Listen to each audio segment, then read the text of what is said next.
Po Reflevlin at saka rate of Reflevlin. So, na-vlog na natin na yung Reflevlin is yung yung pagbalik ng property sa'yo. So, para maibalik sa'yo yung property na wrongfully kinuha sa'yo, kailangan mo mag-file ng action for Reflevlin. So, ano yung requirements? Kailangan patunayan mo na ikaw talaga yung may-ari nung bagay na kinuha o wrongfully taken. Okay? Syempre, pag nagawa mo yon, mag-i-issue sila ng rate of Reflevlin. Yung rate of Reflevlin is inuutusan yung sheriff o yung police o yung ano ng barangay, kasi sa barangay naman yan eh. Inuutusan yung mga tanod na ibalik sa'yo yung property na nakuha. Okay? Habang nire-resolve kung sino ba talaga yung may-ari nun. Itong rate of Reflevlin is may bond.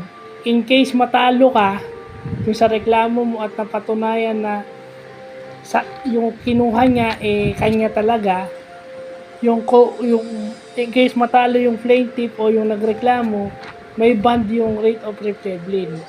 Hindi ko alam kung sa barangay kung may bond, pero nakalagay doon sa article na tingnan ko may bond. Ito nasa rules number 60 ng ating mga korte. Yung rules of court ng ating ito number 60 ng ating rule of courts dito sa Pilipinas. So yun yung maganda, no? May natutunan naman tayo sa law. So ibig sabihin, sabi ko nga babalikan natin yung Reflevlin, di ba? O yan, ito na. Kasi usually, ang teorya ko rito, kasi hindi naman talaga ako abogado, so consult a lawyer. Usually, pag temporarily na ibalik sa'yo yung property, napapatunayan naman talaga na ikaw yung may-ari. Hindi na nare-reverse na ibabalik ulit dun sa kumuha. Kung naibalik sa'yo na talaga yun usually. Most cases, na kapag naibalik sa'yo temporarily, sa'yo na talaga yun dahil na napatunayan naman na ikaw talaga yung may-ari.